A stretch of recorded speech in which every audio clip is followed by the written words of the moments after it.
For as long as humans have lived on Earth, we've been compelled to reckon with the forces of nature.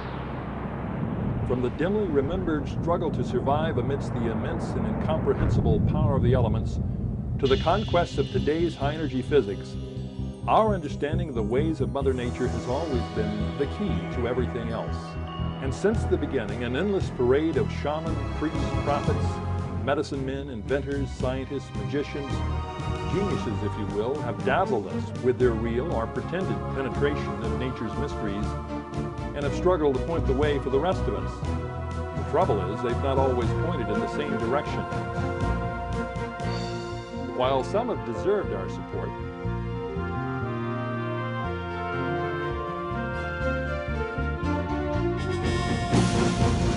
others have not. When we have chosen poorly, we've paid a heavy price in tyranny, injustice, and bloodshed.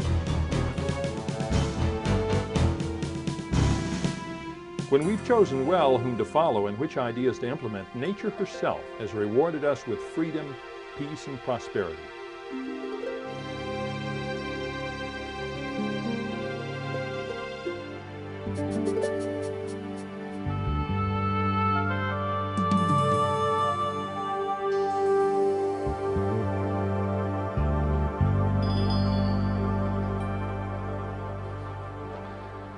They can put a man on the moon. It'd be nice if they could make a car that'd run without gas. Hi, I'm Doug Kenyon, editor and publisher of Atlantis Rising magazine. Preceding every great advance and many of the setbacks in our history, the geniuses, technologically speaking, of both light and darkness have battled for the hearts and minds of the rest of us. But despite the stubborn resistance of those committed to the primitive notions of earlier ages, the outrageous impossibilities of one generation continue to become the revolutionary breakthroughs of the next and the basic necessities of the future.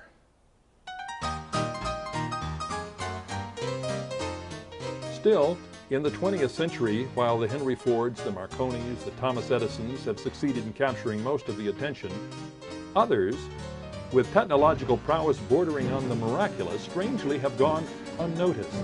Men with names like Tesla, Morey, Wright, Russell, and Schauberger, laboring in almost complete obscurity and achieving almost incomprehensible miracles, it is said.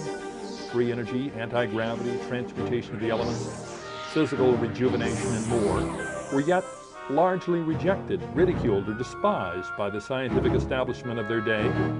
But now, a few decades later, a new breed of inventors, scientists, and researchers is making rapid, if yet unpublicized, strides toward unraveling the astonishing secrets of those unsung giants who preceded them. Today, many of these new technological magicians find themselves on the threshold of breakthroughs still believed by many to be the stuff of hallucination.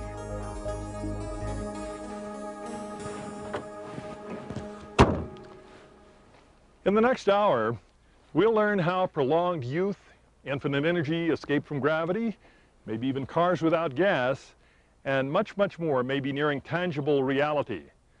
But we'll also learn that some seem to fear such developments and will apparently do whatever they can to prevent them from coming to pass. Join us now as Atlantis Rising presents Clash of the Geniuses, Inventing the Impossible.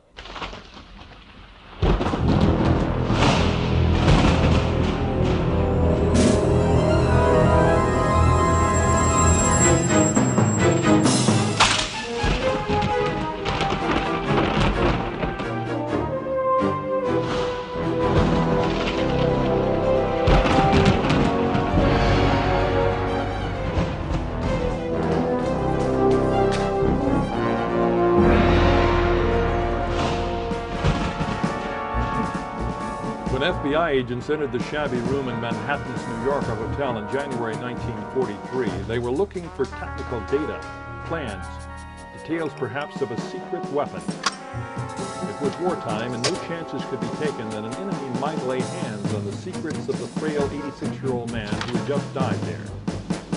The agents quickly removed the contents of a small safe and left. What exactly was taken remains a mystery to this day, but many still believe it could have included the secrets of infinite power, the wireless transmission of energy, and maybe even weapons of awesome destructive power. After all, the dead man was none other than Yugoslavian-born scientist Nikola Tesla, the inventor of alternating current and holder of hundreds of major patents in electrical energy. A man who had turned down a nomination for the 1912 Nobel Prize in Physics. Why did such a man die penniless and alone? And why, over 50 years later, should we care? Today, some of the greatest scientists who ever lived are hardly even known to most people.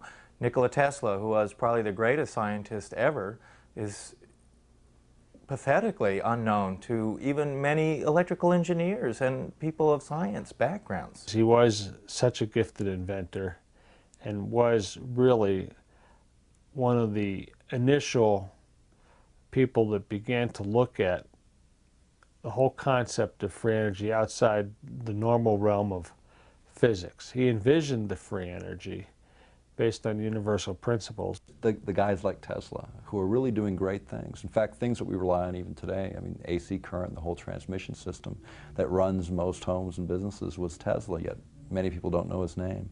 He was also a guy that was advancing ideas for new energy weapons back at the turn of the century. Bolts of lightning, or what we refer to as lightning, but it was an energy beam, and he was throwing that against Pikes Peaks, 26 miles away. And he was able to maintain it, turn it on, hold it, and then turn it off. Here we have a replica of Nikola Tesla's laboratory that used to exist in Colorado Springs. Today, research into Nikola Tesla's many amazing discoveries continues near his former laboratory in Colorado Springs by members of the International Tesla Society, such as new energy inventor Jerry Levine. The device inside was referred to as a magnifying transmitter. This device was designed to coax energy out of the Earth's core and actually send large bolts of lightning, but not lightning in the usual sense. It was more like a particle beam that he would throw out. There's a documentation of this in newspapers and stuff at the time where he did a demonstration with this magnifying transmitter and actually lit 10,000 watts worth of light bulbs 26 miles away. You're talking about a device that could be the size of your average swimming pool that people have at home, okay? About that big of an area, and yet that device would be capable of putting out enough energy to run probably 5 states. So when he told the world that he was going to produce power of an undreamt degree, I think it went over their head, because that's exactly what he was doing with this.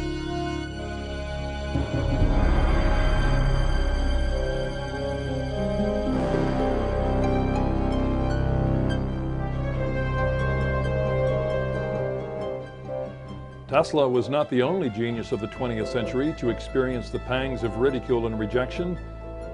Henry Morey did indeed have the ability to tap the energy of space and produce usable amounts of electrical energy. T. Henry Morey was never able to get the American scientific community to pick up on the great achievement he had made. And so when he passed away, by that moment, it had been lost in history. Thomas Henry Morey, an electrical engineer from Salt Lake City, believed humans could pry energy directly from the cosmos and proved his point in public demonstrations. His radiant energy device, which drew power from space, ran for days at a time. Many respected authorities witnessed demonstrations of his tabletop device, which with no moving parts could light incandescent bulbs, heat a flat iron, and run a motor. Today in Morey's hometown, Hal Fox, the editor of New Energy News, also based in Salt Lake City, can still locate many of the forgotten sites where it is said the legendary inventor broke the bonds of the possible. This is the area where Henry Morey's laboratory was. They tore down the laboratory, and I remember T. Henry Morey's house with 2 big power poles with a wire strung between them and lines going down into his basement window. And we were told at the time that he was running his house on power that he picked up just out of the air. New energy pioneer and theoretician Tom Bearden believes many of today's most astonishing discoveries owe much to the work of heroes earlier in this century. T. Henry Moray demonstrated dozens and dozens and dozens of times this beautiful developments that he had made. He was suppressed by actually an agent being planted in his lab, probably a double agent, apparently worked for both an American agency and also the Russians.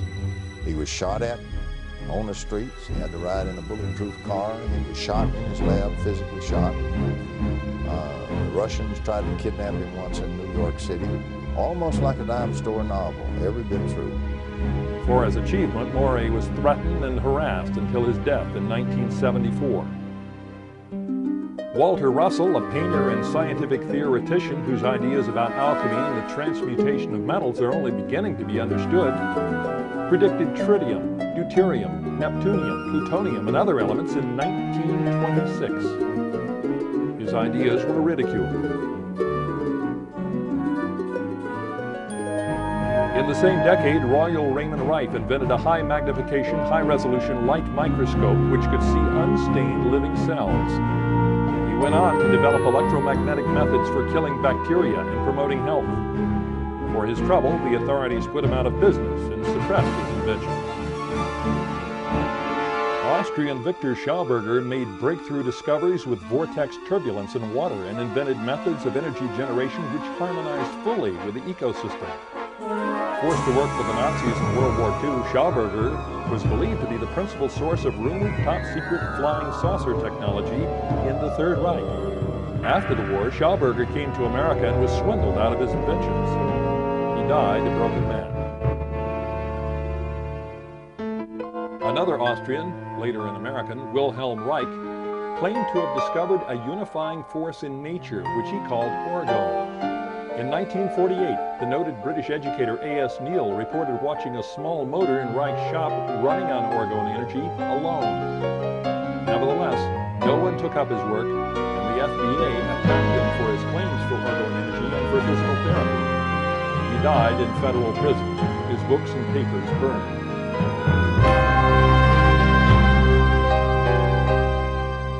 Someone once said, you can tell a pioneer by the arrows in their backside.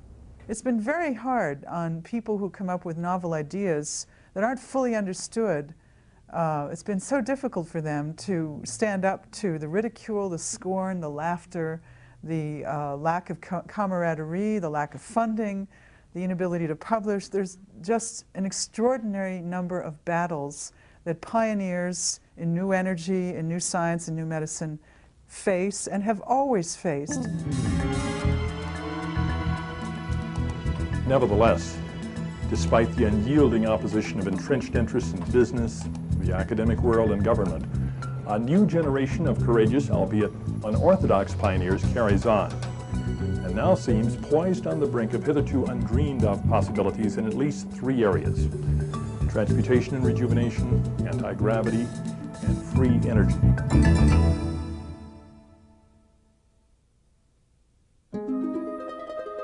The dream of freedom from the bonds of gravity has apparently been with us since the beginning, from Ezekiel's chariot to flying carpets. The ancient scriptures and legends brim with accounts of flight in many forms.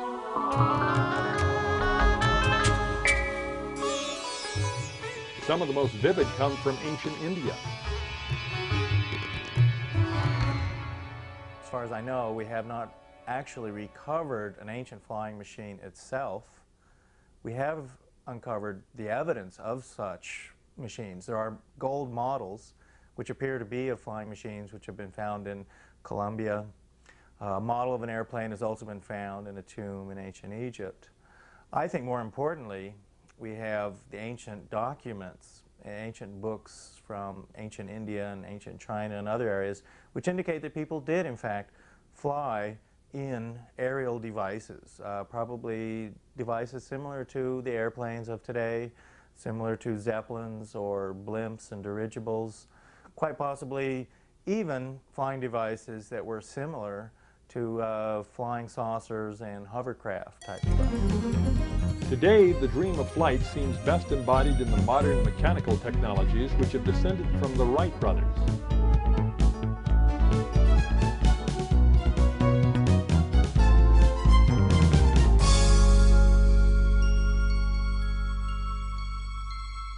But could there be a more efficient form of flight, one that somehow cancels out the forces of gravity?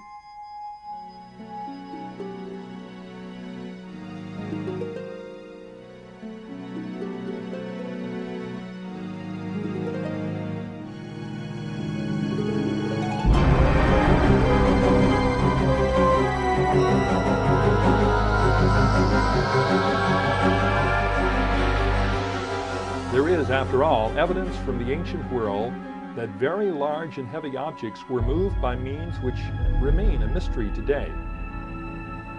Yet it's possible that at least one of our contemporaries may have learned the secret. In Homestead, Florida, during the 1930s and 40s, Edward Lee Scullman, a reclusive immigrant working entirely by himself, placed over 1,100 tons of stone blocks to create a fantastic and mysterious structure called Coral Castle.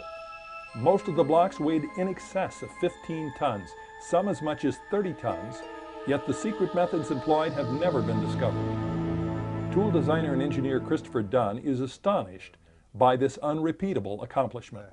Ed actually stated that he knew the secret of the Great Pyramid, and he also demonstrated that he had a technique or a knowledge that whereby he was able to lift monolithic, huge blocks of stone, 30 tons for one individual. The equipment that he has laying around in a conventional sense does not explain how he did this by himself. Toward the end of World War II, reports of unusual German aircraft that flew without wings or rudder began to surface in Europe, and Allied intelligence moved in to find out more. The German rocket technology had devastated London, and there was to be no underestimating of their capabilities. Though the danger was shortly rendered moot by the end of the war, interest in capturing any such breakthrough anti-gravity technology remained high. Indeed, according to some researchers, such as Renato Vesco, the former head of the technical section of the Italian Air Force, and David Hatcher Childress, as reported in their book, Man-Made UFOs 1944 to 1994, the Allies recovered many such secrets. Most of the German anti-gravity technology, according to Vesco and Childress, was based on the work of Victor Schauberger. Another inventor who apparently made major breakthroughs in the field of anti-gravity was American T. Townsend Brown. A retired Navy officer, Brown developed technologies in electricity and gravity as early as 1945. In 1953, he demonstrated flying discs for Air Force and industry representatives in Cleveland, Ohio. Despite a completely successful demonstration, the government expressed no interest in Brown's work. Nevertheless, the test results were classified, and Brown's life, until his death in the 1960s, was made miserable by anonymous harassers. Attempts to follow up on his work continue today. Another controversial inventor on the anti-gravity frontier is English inventor John Searle. And away, from then on, I was able to design the oscillator circuits to control the running, because you only got to stop one roller and the whole lot stopped. Utilizing a unique combination of rotating magnets, Searle claims to be able to achieve a breakdown in gravity's hold. Searle claims to have built 40 discs based on his effect, many of which have simply taken off and disappeared, it is said. The record time was that between Mortimer and the edge, the end landmark of Cornwall, it took 3 minutes to get there. Well, I would say we're looking at about 100 odd miles.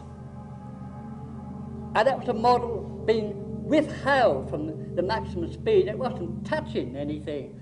We were only just satisfying the media what it could do.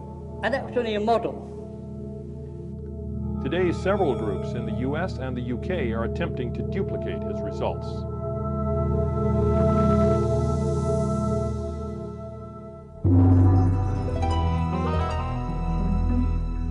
It is said the ancient pyramid builders of Egypt possessed a science of immortality, which they wrapped in mystery and enshrined in their monuments for future generations to rediscover, if they could. The quest for immortality has been with us ever since.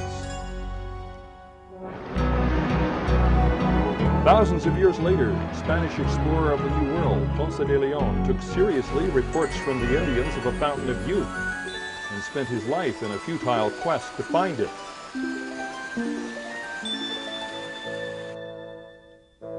During the Middle Ages, isolated scholars and hermits challenged the prevailing dogmas of their time and searched for nature's secrets. Alchemists, they were called, and it was whispered that some had discovered the secrets of eternal youth and knew, moreover, how to change lead into gold. Today, the suggestion that such things are possible provokes snickers, but the very real accomplishment of the alchemists were no joke. Many modern scientific achievements, especially chemistry, are rooted in their discoveries. In the 14th century, Roger Bacon invented the telescope and gunpowder, and Albertus Magnus defined flame as ignited smoke. Later, Paracelsus was the first European to mention zinc and used the word alcohol to refer to the spirit of wine. The foundations of modern homeopathic medicine are his legacy, and while today's mainstream medicine, also known as allopathic medicine, focusing on the treatment of the symptoms of disease, dominates, the following is mushrooming for homeopathy and other forms of alternative healing which concentrate on the promotion of wellness.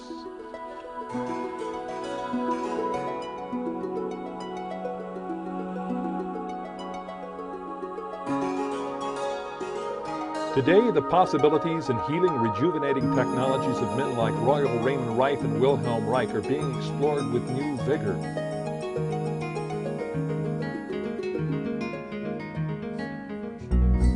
Physical therapist, scientist, and inventor Sky David has developed a technology of light and information which moves beyond Reich's work and is reported to produce health and wholeness at the cellular level.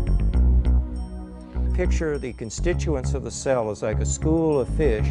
The ATP is the concert master that coordinates them. What I did with this medium here was to create an interference medium. And when you look at the actual pattern created by the device, I was able to create patterns which duplicate cellular energetics. So if I were to say put it on an injury, say on my hand here, within 40 minutes of time, I would have an effect of heightened mitochondrial activity throughout the whole physiology. I developed a device, and it has in it a spherical ruby, which is synthetic, and 6 tiny emeralds. The emeralds actually are natural emeralds. And in working with it, I found it not only breaks up gross blockages, but also even subtle blockages. The reason for 6 emeralds really has to do more with sacred geometry and biology. After all, sacred geometry is not something that somebody made up. It was an observation of inherent patterns in nature and in the universe. When we measure humans in the most relaxed healing states, we find, in fact, that their energies are resonant with earth energies.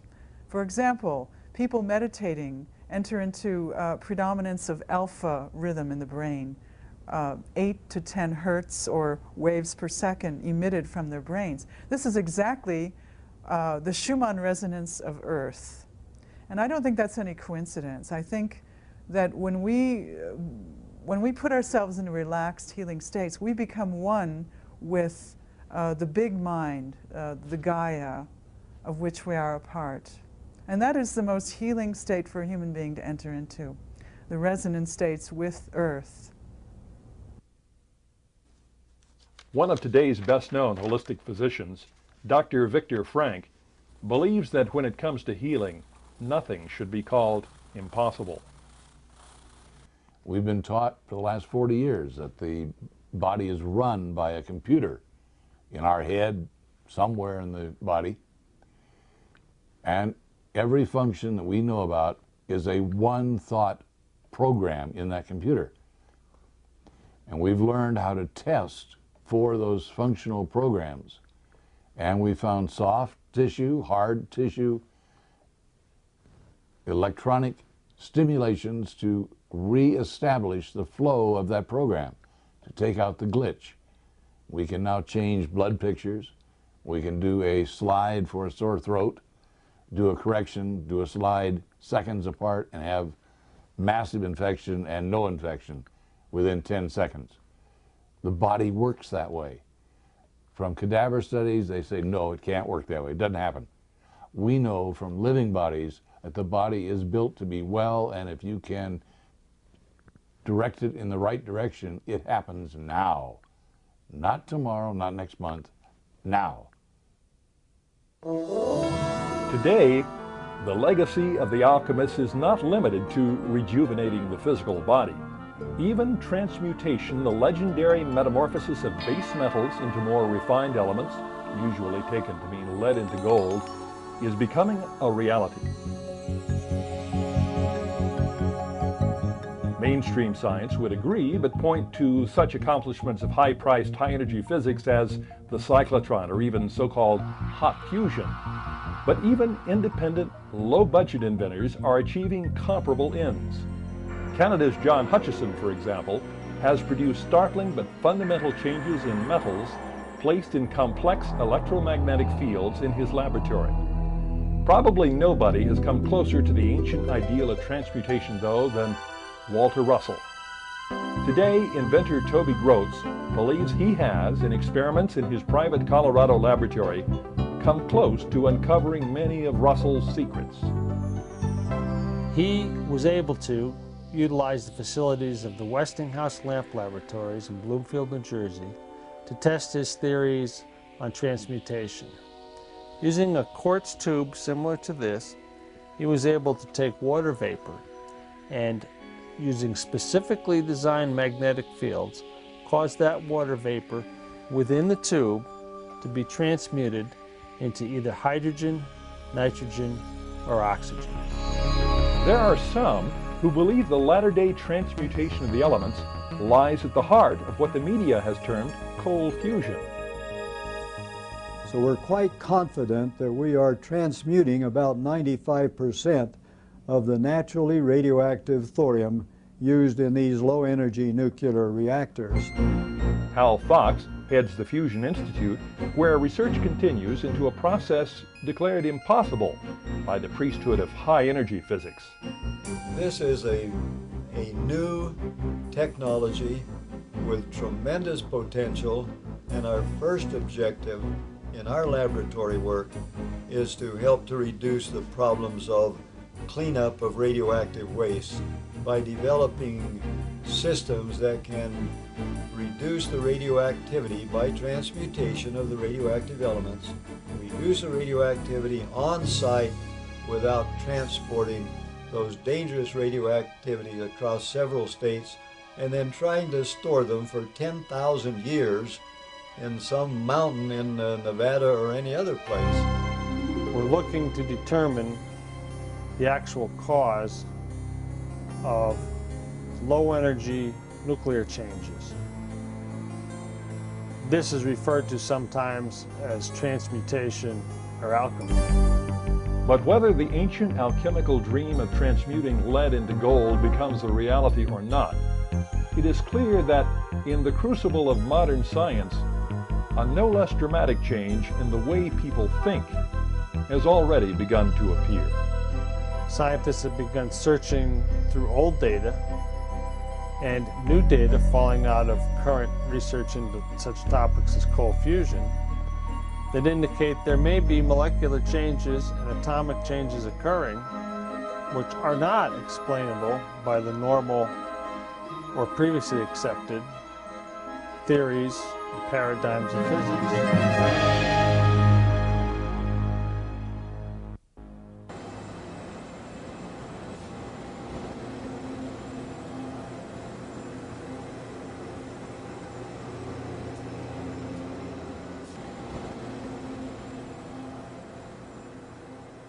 Science has long known that when the energy at the core of the atom is released, the power is virtually infinite. In recent decades, the only artificial way of achieving that end has been fission, or the splitting of the nuclei in atoms, as in bombs or nuclear power plants. Unfortunately, fission produces more than energy. It produces deadly radiation byproducts. A more desirable way of unlocking the atom's energy would be fusion, as in the sun, which yields few harmful byproducts. The problem, this method apparently requires heat comparable to the sun's. Not an easy thing to achieve on Earth. For decades, the holy grail of today's high-energy physics establishment has been the achievement of hot fusion, like the sun.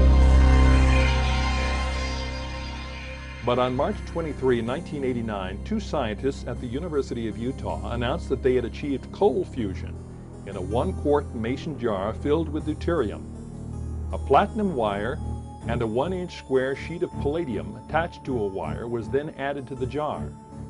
Instead of the usually expected electrolysis, the apparatus was producing excess heat, which could not be accounted for by any conventional theories. The Utah scientists believed the nuclei of the deuterium atoms were being forced close enough together to create another element, thereby releasing heat and energy. Inasmuch as the U.S. Department of Energy and the country's leading high-energy physicists had been spending billions to achieve hot fusion, the announcements from Dr. Stanley Pons and Martin Fleischmann caused a sensation, but not for long. In the beginning, there was polite reaction to Pons and Fleischmann. There was skepticism. We don't really believe they can be doing this, but they weren't being attacked right away. There was a sort of a grace period of a few weeks to a month or two. But then the knives came out. They were actually already out on day one, but they were just being sharpened.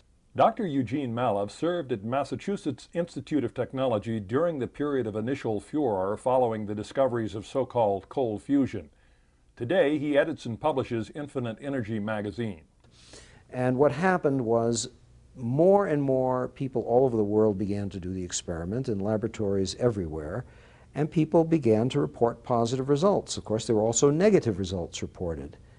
And at a certain point in the spring of 1989, the story became so large, it was the cover story of Time, Newsweek, and Businessweek in the United States. And therefore, the Department of Energy and the President of the United States felt, President Bush at that time, felt something had to be done. So they hired a panel, they formed a panel of experts, so-called experts, to review this. There were 22 scientists on that panel. And that panel came to a very rapid conclusion with only months that this was negative, no good results were coming out of it, it was nonsense, and the co-chairman of the panel, Dr. Huizenga, really wanted to get rid of it 100%. He wanted a 100% negative report. It was very negative, and effectively killed off interest by the official sector and certainly killed off funding. But cold fusion research never stopped. It's very big in Japan now, very big in Italy, very big in many laboratories in the United States where the work goes on and toward commercialization. And we now have reactors that are putting out on the order of 1,000 watts or more that are prototypes for bigger things yet to come. Fortunately, due to Pons and Fleischmann, we do have a repeating experiment in the field of cold fusion. No matter what, cold fusion will never die as a field, regardless of which individuals fail to participate anymore. It will carry on because it repeats, and it puts it into the realm of science. Not too many people necessarily believe it all, but that's because they didn't do the experiments. But those that have researched it, very intelligent people researching it, finally discover that there's a real effect there, and that hooks their interest. These people at MIT showed that it didn't work because they tried it and it didn't work. Well, actually, a negative experiment is never any proof. But what was really sad about it, as Dr. Mitchell Schwartz showed, they changed the data to make sure that it showed that it didn't work. And we published in Fusion Facts the paper by Dr. Schwartz about that. The same was true with work that had gone on in England in attacking cold fusion, and also at California Institute of Technology. They actually got some small amount of excess heat and then either ignored it or changed their data. This phenomenon is far more established in the kinds of evidence that have already been produced for it than many other phenomena that physicists talk about today, that they accept and that the journalists accept. For example, when you have some obscure, some announcement from a major nuclear facility with 400 names of authors on one paper saying, we now have found a new quark, okay, we've identified some subtle evidence for it, or we're nearly certain the evidence is there. The evidence for cold fusion is far, far, far better than that kind of evidence, okay? And furthermore, that kind of information, as wonderful as it is to know about the structure of subatomic particles, is nowhere near as important as our energy survival and the environmental welfare of the planet. Humanity has always searched for energy, from the fire that warmed us in the caves to the animals that pulled our carts, from the steam that powered our ships to nuclear fusion today. Our search has always been illuminated by the dream of energy, plentiful and cheap, enough to make us healthy and prosperous. That, in fact, we believe to be the very purpose of nature. In today's energy-intensive world, we tap the power of nature in many ways. Most of our methods, such as the burning of fossil fuels, waste much of what is taken and replace it with gases which heat the planet and poison our air.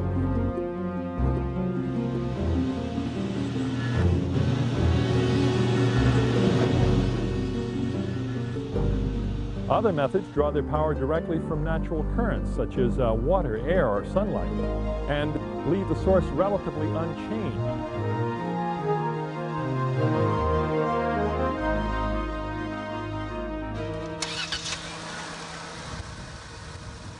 However, replacing the fossil fuels and billions of wasteful, polluting internal combustion engines with hydrogen fuel cells, or perhaps something better, as in the technologies envisioned by researchers like Toby Gross or Hal Fox, could take something like a revolution.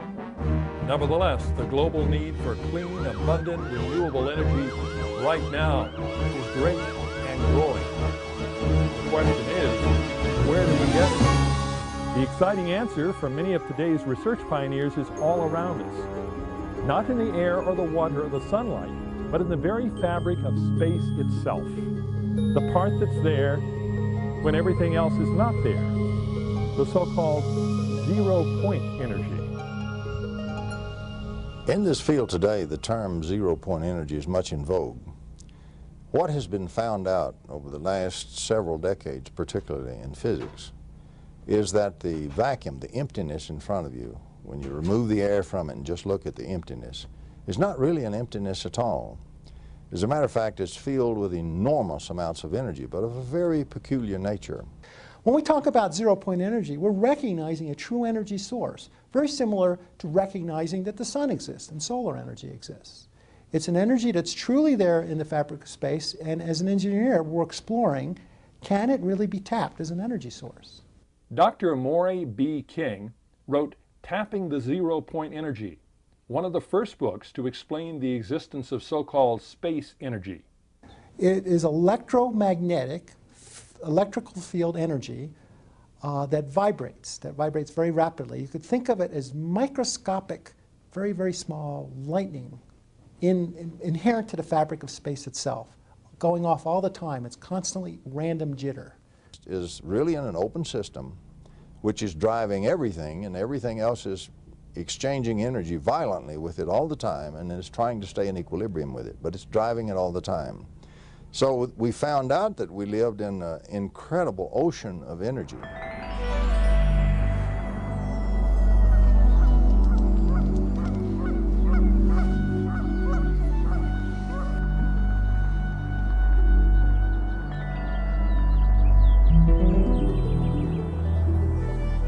Look at the ripples moving across the surface of the water, and imagine that all of our present harnessing of the forces of nature is merely the tapping of those ripples. Unmindful as we move along that we are floating on the surface of a powerful river into whose motion we have not yet dipped our paddle wheels. That is the dream that motivates a host of new energy inventors.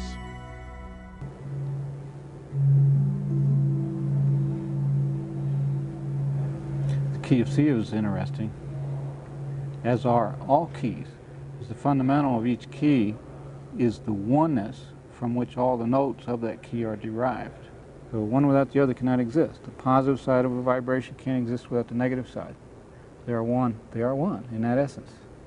So the oneness of it contains the essence of both. And that's the 0 point. That's what Schallberger started working on. That's what Tesla developed. That's what these guys around here talking about scalar technology, the 0 point technology. Keely called it the full harmonic chord. One of the earliest pioneers of free energy was 19th century inventor John Worrell Keely. Today, inventor Dale Pond is working to uncover Keely's secrets. John was a unique individual. Very few people ever occur in history like this man. He was born either 1827 or 1837. His life is basically a big mystery. We know certain things about what he did as a youth. He was into music, he was a carpenter, he did painting, various different things. He stumbled on some kind of aspect of water physics, and I believe that was water hammer, which was just becoming to be known in the 1880s.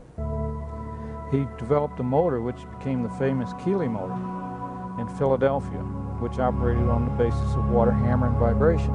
It's this thing about water hammer that's so unique and interesting, has led to phenomenal insights into the process called implosion, which is cavitation. And in an effort to release that, all of a sudden we're talking about subquantum physics, Dirac, meson fields, and all kinds of stuff. And here was a man dealing in subatomic quantum physics before there was an atomic physics.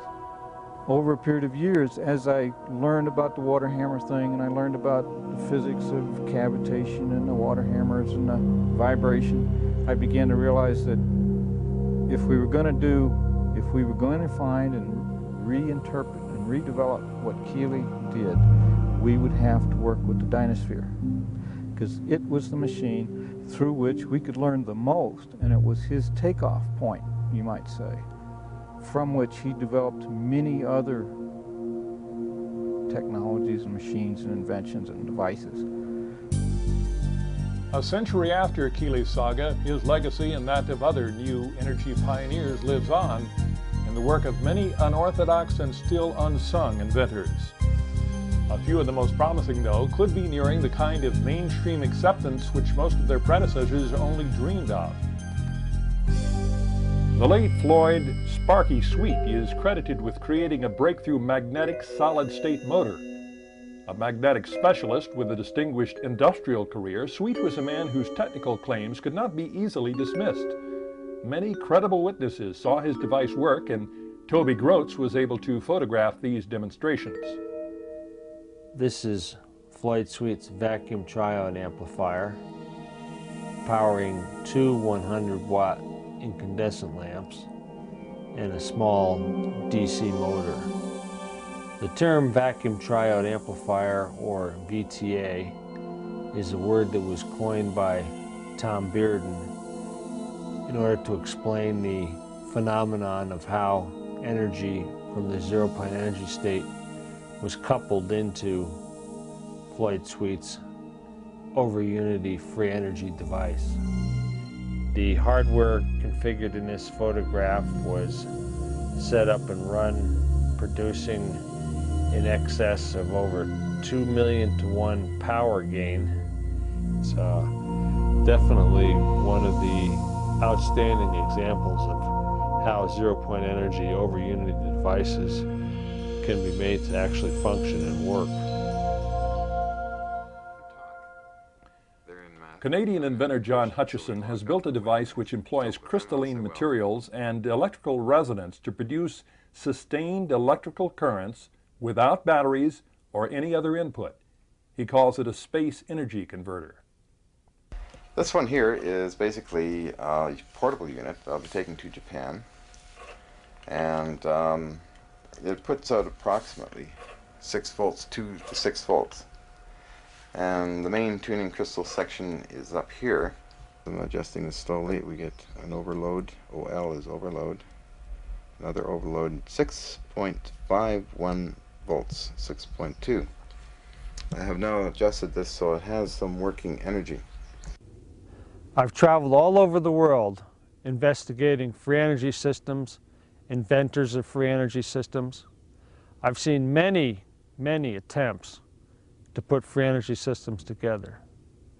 In my opinion, the space-powered generator being designed and built in India by Paramahamsa Tiwari is one of the premier systems of today. In India, Paramahamsa Tiwari, a nuclear physicist, has built a magnetic motor, which he calls the space power generator because it taps into the energy that surrounds us. Toby Groats made numerous measurements of Tiwari's apparatus and was able to confirm many of the inventor's claims and to take these pictures shown here publicly for the first time. Tiwari's space-powered generator is being funded by one of the largest corporations in Asia because they understand the potential and the risks of bringing new power and new power systems into the public marketplace. I couldn't understand why nobody had written a book for the general public about what was going on around the world. I mean, there were inventors in every country that you could think of, and now they're talking on the internet, and there's a growing excitement. Researcher and journalist Jean Manning is author of The Coming Energy Revolution.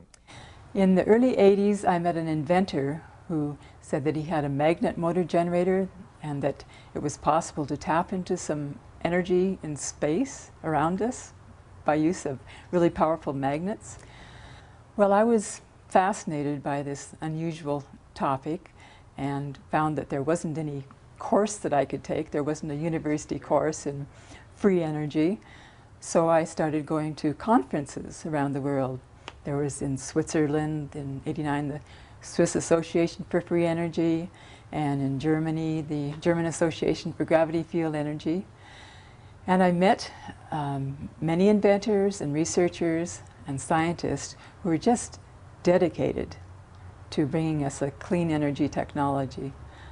Author, editor, and publisher Nick Begich of Earth Pulse Press has done extensive research into the new energy science. I think countries that have a need, a greater need than ours, for alternative energies because it's totally bleeding their economy, that's where we're going to see the emphasis and breakthroughs, because they really need it. Japan is a prime example, now funding to a good extent cold fusion is a very good example of that. They need it worse than we do. And yet, if you eliminated the import of oil and gas in the United States, our deficit would be virtually gone. 90% of our national trade deficit could be eliminated by just the removal of the import of oil, which strengthens our dollar, which is a lot of good things for our economy. So there's trade-offs, but in the interest of humanity, energy must be cheap, it must be available, and it must be clean.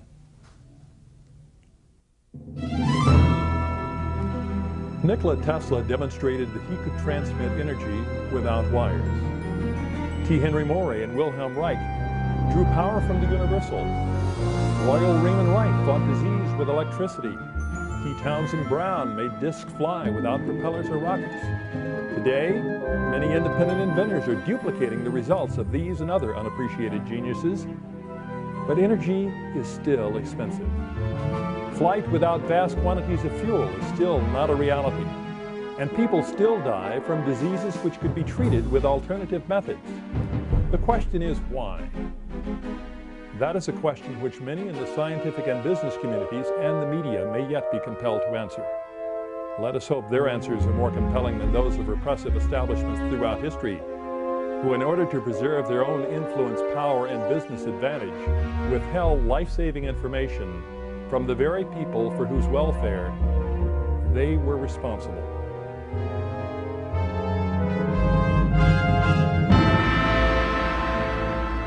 It's going to be more like an evolution rather than a real revolution. As this evolution continues over, let's say, a 20-year period, you're going to find that every time you burn less fuel, you reduce the pollution of the atmosphere, you reduce the pollution in the cities, one more step down. So gradually we're going to see the pollution coming down. We won't need the big nuclear power plants. We won't need to create all these nuclear byproducts. So we're going to see that pollution going down.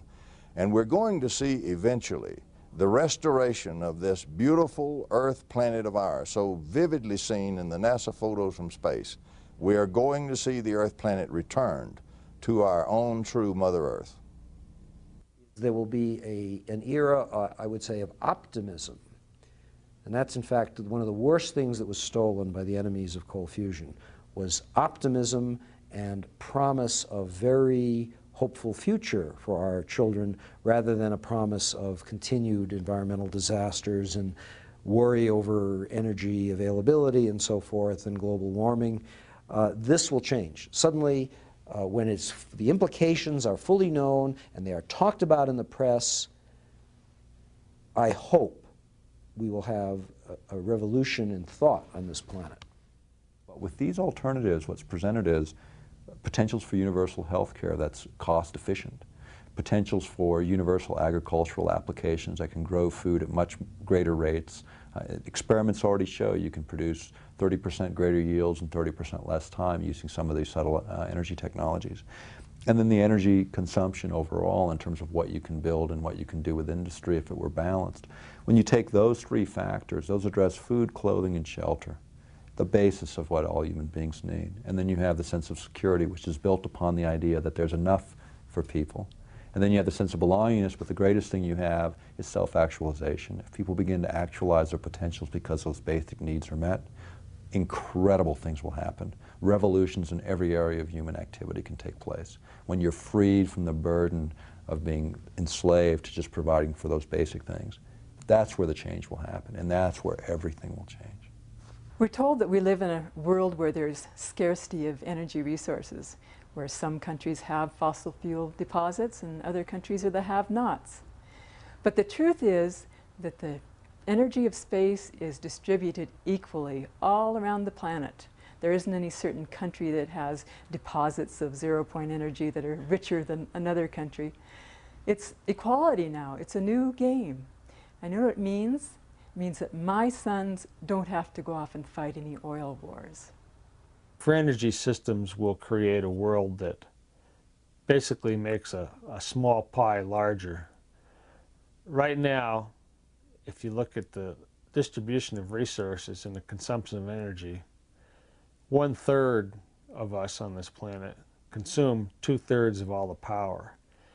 And that leaves a significant number of people on this planet, 2-3 billion people, without power. They go home at night to a mud floor and there's no light to turn on, there's no pump to pump water, and they're living in abject poverty. Free energy will become the great equalizer and will reduce the stress among people and nations as no other technological advancement ever has in any age previous to this time.